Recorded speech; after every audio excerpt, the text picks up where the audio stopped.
बिस्मिल्लाहिर्रहमानिर्रहीम। नाज़रीन अस्सलाम वालेकुम, मैं हूँ इमरान वसीम। नाज़रीन आज 13 फरवरी है, दिन है एतवार का और साल 2022। नाज़रीन मरीम नवाज़ के मुकदमे में जजेस के सख्त रिमार्क्स के बाद अचानक अदालती कार्रवाई का ड्रॉप सीन हो जाता है। जजेस जो कमरा अदालत में कह रहे थे, क्या जजेस ने अपने उन रिमार्क्स से यू टर्न ले लिया? आज के इस प्रोग्राम में इस मौजू पर आप नाज़रीन के साथ गुफ्तगू करना इसलिए ज़रूरी है कि कुछ देखने वालों की जानिब से पूछा गया है कि 10 फरवरी को इस्लामाबाद हाई कोर्ट में मरीम नवाज़ के मुकदमे की जो समाअत चल रही थी, कमरा अदालत में अचानक ऐसा क्या हुआ था कि मुकदमे की कार्रवाई को 17 फरवरी तक अदालत की जानिब से मुलतवी कर दिया गया। तो एक तो इस खबर की डिटेल आपके साथ शेयर करेंगे। दूसरी खबर में हम बात करेंगे काफ लीग से नए वज़ीर आज़म असद उमर, वज़ीर दाखिला शेख रशीद और मुराद सईद की गिरफ़्तारी का मामला क्या है और 3 माह कैद का फार्मूला किसकी जानिब से दिया गया है। लेकिन आज की इन दोनों ख़बरों की तफसीलात में जाने से पहले मैं 4 मुख्तसर सी अहम ख़बरें आप नाज़रीन के साथ शेयर करना चाहूँगा। नाज़रीन कल के वीलॉग में मैंने ये बात की थी अपने प्रोग्राम में कि जो ख़तून अव्वल के रूठ जाने से मुतल्लिक, नाराज़ होकर लाहौर जाने से मुतल्लिक जो ख़बरें चल रही हैं, इस तरह की ख़बरें हमें बहैसियत रिपोर्टर जो है इन पर गुफ्तगू नहीं करनी चाहिए। जितना हो सके हमें अवॉइड करना चाहिए, क्योंकि ये किसी की ज़ाती ज़िंदगी का जो है वो मामला है, किसी की निजी ज़िंदगी का मामला है। अब इस खबर के बाद मैंने ये देखा कि जो वज़ीर आज़म इमरान खान के मुआविन ख़ुसूसी हैं शहबाज़ गिल, उनकी जानिब से ट्विटर पर एक ट्वीट किया गया जिसमें ख़तून अव्वल से मुतल्लिक उनकी नाराज़गी और रूट कर लाहौर जाने से मुतल्लिक जितने भी ख़बरें देने वाले हैं उन्होंने शहबाज़ गिल ने मुतनब्बे किया है, उनकी तनबीह की है और साथ ही साथ शहबाज़ गिल ने इस बात का इंदिया भी दिया है कि इस तरह की जो झूठी और मन गलत ख़बरें फैला रहे हैं उन्हें अदालत में ले जाया जाएगा और कानून जो है उनके ख़िलाफ़ अमल में आएगा। तो ये बिल्कुल दुरुस्त है कि अगर ये ख़बरें जिस सहाफ़ी ने भी दी हैं वो ख़बरें हकीकत से ताल्लुक़ नहीं रखती थी, वो ख़बर फैब्रिकेटेड थी, मन घड़त थी और ऐसा कोई वाक़या अगर पेश नहीं आया तो ज़रूर हुकूमत को ऐसे सहाफ़ियों के ख़िलाफ़ कार्रवाई होनी चाहिए। क्योंकि झूठ को अगर फैलाया जाएगा तो लोगों के जहनों को आलूदा होता है इस तरह के झूठ फैलाने से। और अगर ऐसा कोई वाक़या नहीं हुआ, ख़तून अव्वल नाराज़ होकर लाहौर नहीं गई थी, तो फिर लाज़मन ऐसे सहाफ़ियों के ख़िलाफ़ जो ख़बरें फैला रहे हैं उनके ख़िलाफ़ ज़रूर कार्रवाई होनी चाहिए। लेकिन अगर ख़बर दुरुस्त है तो फिर हुकूमत को भी एक बार फिर अपने इस एक्शन के ऊपर, अपने इस ऐलान के ऊपर जो है वो ज़रूर गौर करना चाहिए। दूसरी जो खबर मुख्तसर से आप नाज़रीन के साथ में शेयर करना चाह रहा था, वो नाज़रीन खबर यह है कि अयाज सादिक लंदन गए थे, उनकी नवाज़ शरीफ के साथ मुलाकात हुई। लंदन जाने से पहले लाहौर में उन्होंने खिताब किया था कि आप मेरी मुस्कुराहट से अंदाज़ा लगा सकते हैं कि नवाज़ शरीफ के साथ मेरी मुलाकात में क्या बातें हुई। और अयाज सादिक ने कहा था कि मैं लंदन जाऊँगा और लंदन जब वापस आऊँगा तो हो सकता है कि नवाज़ शरीफ मेरे साथ आएँ।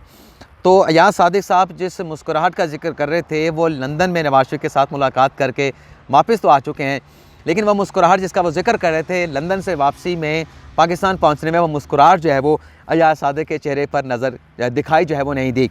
तीसरी जो खबर शेयर करनी है वो एक पाकिस्तान के 22 करोड़ अवाम के लिए बुरी खबर हो सकती है, बल्कि 2 खबरें हैं। एक खबर तो ये है कि जनवरी के महीने में हुकूमत ने बिजली की कीमतों में 4 रुपये 30 पैसे का इजाफा किया फ्यूल एडजस्टमेंट की मद में, और अब कल हुकूमत ने बिजली की कीमतों में 3 रुपये 90 पैसे का इजाफा किया है और ये भी फ्यूल एडजस्टमेंट की मद में हुकूमत की जानिब से इजाफा किया गया है। और इस इजाफे के नतीजे में अवाम पर नाजरीन 26 अरब और 90 करोड़ रुपए का जो है वो इजाफी बोझ पड़ेगा। अच्छा, आलमी मंडी में तेल की कीमतें तो बढ़ रही हैं, वो बढ़नी भी चाहिए पाकिस्तान में, लेकिन क्या वजह बनती है कि आप 1 माह बिजली इस्तेमाल कर लेते हैं लेकिन उस माह में आपसे वो पैसे नहीं वसूल किए जाते। 1 माह के बाद इन कंपनियों को ख्याल आता है कि हमने कम पैसे लिए हैं और बिजली की कीमतों में इजाफे के लिए नेपरा से रुजू कर लिया जाता है। मेरे ख्याल से ये अवाम के साथ ज़्यादती हो रही है फ्यूल एडजस्टमेंट की मद में, और जिसका बिल पिछले साल या उससे पिछले महीने में 5-6 हज़ार आया होता है, जब फ्यूल एडजस्टमेंट के मद में फार्मूला अप्लाई किया जाता है तो हज़ारों रुपए बिजली के जो बिल है उसमें इजाफा हो जाता है। दूसरी जो बुरी खबर है आवाम के लिए वो ये है कि अगले महीने बल्कि मंगल को पेट्रोल की कीमत में 13 रुपये और डीज़ल की कीमत में 18 रुपये इजाफा होने का इम्कान है। मंगल के रोज़ से यानी 15 फरवरी से हुकूमत जो है वो पेट्रोलियम मसनूआत की कीमतों में आलमी मंडी में जो कीमतों में इजाफा हो रहा है उसकी रोशनी में इजाफा करने जा रही है। अच्छा, यहाँ पर भी आवाम की चीखें निकलेंगी जब इतना ज़्यादा पेट्रोलियम मसनूआत की कीमतों में इजाफा होगा। तो लोग ये कहते हैं कि अब मीडिया क्यों क्रिटिसाइज़ करता है, ये तो आलमी इंटरनेशनल मार्केट में पेट्रोलियम मसनूआत की कीमतों में इजाफा हुआ है तो हुकूमत को ये पास ऑन आवाम पे करना ही करना है, मजबूरी है आवाम की। इसके बाद इस बात के साथ ज़रूर मैं इत्तफ़ाक़ करूँगा, लेकिन सवाल ये भी पैदा होता है कि जो आलमी मंडी में पेट्रोलियम मसनूआत की कीमतों में इजाफ़ा होता है, उस इजाफ़े के पेश नज़र अगर हुकूमत अपना जो टैक्स है, जो लेवी है, या जो भी टैक्स पेट्रोलियम मसनूआत पे लिए जाते हैं उन्हें अगर कम कर दिया जाए, यानी अब IMF का एक शर्त हमारे ऊपर लगी हुई है कि हमने हर महीने 4 रुपये लेवी का इजाफ़ा पेट्रोलियम मसनूआत पे करना ही करना है। मौजूदा सूरत हाल में अगर उस चीज़ को मौखर कर दिया जाए, मैं ख़त्म नहीं मौखर करने की बात कर रहा हूँ, ताकि आवाम के ऊपर महंगाई का बोझ जो है वो ज़्यादा ना पड़ सके। एक तरफ महंगाई बढ़ रही है, दूसरे तरफ बिजली और पेट्रोलियम मसनूआत की कीमतों में इजाफ़ा होगा, तो इसका रिज़ल्ट क्या निकलेगा। बल्दियाती इंतखाबात का दूसरा मरला KP में शुरू होने वाला है, पंजाब में भी बल्दियाती इंतखाबात होने वाले हैं। तो फिर आवाम जो है इस सारी महंगाई के नतीजे में फिर हुकूमत से, चाहे जिसकी भी हुकूमत है, उससे फिर इंतकाम लेते हैं अपने वोट की ताकत के ज़रिए। तो ये खबरें आपके साथ शेयर करने चाह रहा था, लेकिन जाते जाते एक और ख़बर भी, क्योंकि मेन खबरें तो हमारी वही हैं जो मरीम नवाज़ का मुकदमे की इस्लामाबाद हाई कोर्ट में समाअत हुई, और दूसरी जो खबर असद उमर, मुराद सईद और वज़ीर दाखिला और काफ लीग के वज़ीर आज़म से मुतल्लिक़ है। उन खबरों पर आते हैं, लेकिन इन खबरों पर जाने से पहले चलें इन्हीं खबरों पर गुफ्तगू का आगाज़ पहले कर लेते हैं। नाज़रीन, इस्लामाबाद हाई कोर्ट में 10 फरवरी को जो मरीम नवाज़ के मुकदमे की आखिरी समाअत हुई, इस मुकदमे की समाअत के दौरान जस्टिस मोहसिन अख्तर कियानी ने बड़े वाज़ेह अल्फाज में, बड़े क्लियर माइंड के साथ नैब के वकला को ये कहा कि हम बड़े क्लियर माइंड के साथ बैठे हैं, हमारे जहन में कोई डाउट नहीं, कोई शक व शुबा नहीं। और उन्होंने कहा कि हम जो आपसे सवालात पूछ रहे हैं, 2 सवाल हमने आपसे पूछे हैं, इन 2 सवालों का आपको आज जवाब देना होगा और तारीख़ नहीं मिलेगी। मोहसिन अख्तर कियानी साहब ने कहा कि आज मुकदमे को सुनेंगे और इस केस को ख़त्म करेंगे। सवाल इतना सा है कि मरीम नवाज़ बेनिफिशियल ऑनर हैं, तो इसका सबूत क्या है, और अगर मरीम नवाज़ बेनिफिशियल ऑनर हैं भी, तो इससे जुर्म मरीम नवाज़ का क्या बनता है। इन सवालों का जवाब जो है वो नैब ने देना है, लेकिन वो जवाब नहीं आया। मोहसिन अख्तर कियानी ने कहा कि हम इल्तवा नहीं देंगे, लेकिन जवाब ना आने की वजह से जो अदालती कार्रवाई है वो इसी जगह पे जाकर रुक गई है, इसी जगह पे जाके टिक गई है। इसके बाद भी अदालती कार्रवाई चलती रही। 1:10 पर अदालती कार्रवाई का आगाज़ हुआ था, और लग रहा था कि जिस तरह से आज जजेज़ बैठे हुए हैं और 3 भी बज गए, लेकिन नैब जवाब नहीं दे रहा। जज कह रहे थे कि हमने जवाब लेके उठना है, आपको जवाब देना पड़ेगा, लेकिन फिर अचानक अदालती कार्रवाई को ख़त्म कर दिया गया। उसकी वजह ये थी क्योंकि लोग भी ये समझ रहे थे कि आज शायद इस केस को डिसाइड कर दिया जाए, अदालत नैब का जवाब लेके इस केस को एडजर्न करेगी, लेकिन जवाब नैब का नहीं आया। लेकिन अदालती कार्रवाई को 17 नवंबर तक मुलतवी कर दिया गया। उसकी वजह नाज़रीन ये थी कि मरीम नवाज़ के मुकदमे के बाद भी अदालत ने 2 बड़े अहम केसेस की समाअत करनी थी। B4U का जो मुबैना तौर पे 116 अरब रुपये का स्कैंडल है, मुलज़म है सैफुर्रहमान खान, उनकी ज़मानत का मुकदमा भी मरीम नवाज़ के केस के बाद लगा हुआ था, और वो एक और बेंच था, चैम्बर में बैठे एक जज साहब इंतज़ार कर रहे थे कि ये मुकदमा ख़त्म होगा तो मैं आमिर फ़ारूक साहब के साथ जाके बेंच में शामिल होकर सैफुर्रहमान वाला केस सुन के उसमें कोई ना कोई डिसीजन लिया जाएगा। इसी तरह से जो मुनाल होटल है इस्लामाबाद का, उसकी बंदिश से मुतल्लिक़ मुकदमा भी लगा हुआ था। उन दोनों केसेस की समाअत की वजह से इस केस को 17 फरवरी तक अदालत की जानिब से मुलतवी कर दिया गया। लेकिन बज़ाहिर ऐसा लगता है कि 17 का जो फिगर है वो नैब के लिए वबाल जान बन गया है। 17 नवंबर को भी यही सवालात नैब के वकला की जानिब से पूछे गए, लेकिन नैब ने जवाब देने के बजाय अदालत से मोहलत मांग ली। तो अब 2 माह का अरसा गुजरने के बाद, यानी 60 रोज़ से भी ज़्यादा दिन गुजरने के बाद, अब नैब ने उन्हीं सवालों का जवाब जो 17 नवंबर को पूछे गए थे, अब फिर वैसे उन दिनों तो 10 से 12 सवाल जज साहबान ने पूछे थे, अब तो उन सवालों को कम करके अदालत ने 2 कर दिया है। तो 17 फरवरी को ठीक 2 माह के बाद उन 10 सवालों में से 2 सवालों का जवाब देना है।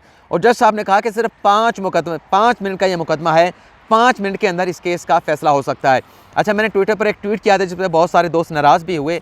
मेरा कहने का मकसद ये था कि अदालत में अगर कोई दोस्त ये समझते हैं कि नाइंसाफ़ी हो रही है, मरीम नवाज़ को डील के तहत जो है वो रिहा करने की, रिलीफ देने की कोशिश की जा रही है और नैब वो सबूत नहीं दिखा रहा, तो जिन दोस्तों के पास वो सबूत हैं वो सबूत लेके अदालत के पास आ जाएं और कहें अदालत को आके कि ये रिकॉर्ड के ऊपर सबूत मौजूद हैं, आप इन सबूत के ऊपर मरीम नवाज़ को सज़ा दे दें। क्योंकि हमने देखा है कि बहुत सारे ऐसे दोस्त हैं जो जज्बाती हो जाते हैं, लेकिन अदालत के अंदर कानून की बात होती है, कानून शहादत की बात होती है। जो कोई भी अगर डॉक्यूमेंट्स है, जब तक कानून शहादत पर पूरा नहीं उतरेगा, मुलज़म को सज़ा नहीं हो सकती।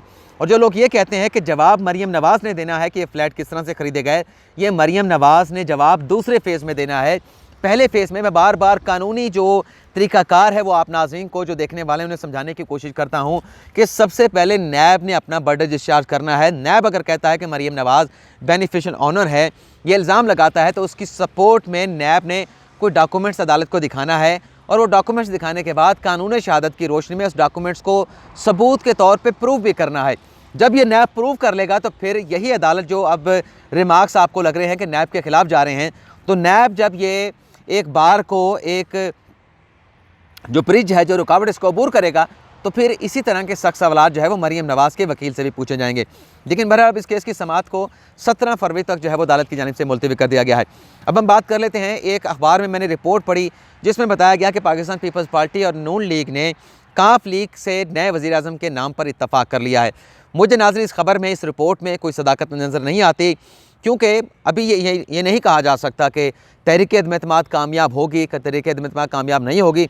हाँ, ये ज़रूर है कि इस बार जो मूव है वोट ऑफ नो कॉन्फिडेंस की, उसमें काफ़ी ज़्यादा संजीदगी दिखाई देती है। लेकिन ये रिपोर्ट मुझे इसलिए मुस्तरद दिखाई नहीं देती। मैं अपनी राय जो मैं समझता हूँ कि काफ लीग में काफ लीग का कौमी असम्बली में ऐसा कोई लीडर नहीं जो वज़ीर-ए-आज़म बन सके, जिसे वज़ीर-ए-आज़म के तौर पे एक्सेप्ट किया जा सके। तो मुझे इस खबर में कोई सदाकत नज़र नहीं आई। जहाँ तक बात है मुराद सईद, असद उमर और शेख रशीद की गिरफ्तारी का और 3 माह की कैद के फार्मूले का, साबिक नाज़िम वफाकी वज़ीर हैं एजाज़ुल हक, उन्होंने ये स्टेटमेंट दिया है कि जो एक कैटेगरी करके वजारतों की रेटिंग जारी की गई है, जिसमें मुराद सईद को पहले नंबर पर अवार्ड दिया गया है, तो एजाज़ुल हक कहते हैं कि पहली पोजीशन हासिल करने वाले वज़ीर को 3 माह कैद में डाल दिया जाए, और दूसरी पोजीशन जिसने हासिल की है उसे 6 माह की कैद दे दी जाए, और जिसने नामी पोजीशन हासिल की है उसको 27 माह की कैद दे दी जाए। यानी एजाज़ुल हक साहब जो है, जो भी रेटिंग है उसे 3 के पहाड़े के साथ, 3 के, मैं तो टाटों वाले स्कूल का हूँ, मुझे तो पहाड़े का पता है, तो 3 के साथ मल्टीप्लाई कर दें। अगर पहली पोजीशन का है 3 के साथ मल्टीप्लाई करें तो उसे 3 माह की सज़ा दे दें। जो दूसरी कैटेगरी का है उसे 3 के साथ मल्टीप्लाई करें, उसे 6 माह की सज़ा दे दें। तो शेख रशीद को उन्होंने कहा कि 3 के साथ मल्टीप्लाई करें, उनकी नावी पोजीशन है, तो शेख रशीद को 27 माह की कैद होनी चाहिए। इसकी वजह क्या है ये मुझे समझ नहीं आई, लेकिन शायद वो समझ रहे हैं कि इस तरह की जो अवार्ड देने की सेरेमनी है ये नहीं होनी चाहिए। इससे काबीना के अंदर जो है वो काबीना के अंदर नाराज़गियाँ पैदा होती हैं। अच्छा, अपना साबिक वफाकी वज़ीर एजाज़ुल हक ने कहा कि सेहत कार्ड मौजूदा हुकूमत का बड़ा अच्छा इक़दाम है। हुकूमत अपनी नाअहली के वजन से दब सकती है, लेकिन हुकूमत को गिराया नहीं जा सकता। उन्होंने ये वाज़ेह अल्फाज में कहा कि ना लॉन्ग मार्च होगा, ना तहरीक अदम-ए-एतमाद होगी, लेकिन बज़ाहिर जो चीज़ें चल रही हैं उससे तो लग रहा है कि तहरीक अदम-ए-एतमाद के हवाले से इस मरतबा अपोजिशन काफ़ी ज़्यादा संजीदा है। लेकिन अभी भी सवाल या निशान मौजूद है कि आया कि ये तहरीक अदम-ए-एतमाद हुकूमत के ख़िलाफ़ पहली बार, क्योंकि तारीख़ में नहीं हुआ, कामयाब होगी नहीं होगी। इस सवाल का जवाब फिर हमें इस सवाल के जवाब के लिए अभी हमें कुछ दिन और जो है वो इंतज़ार करना होगा। आपसे इजाज़त चाहते हैं। अल्लाह हाफ़िज़।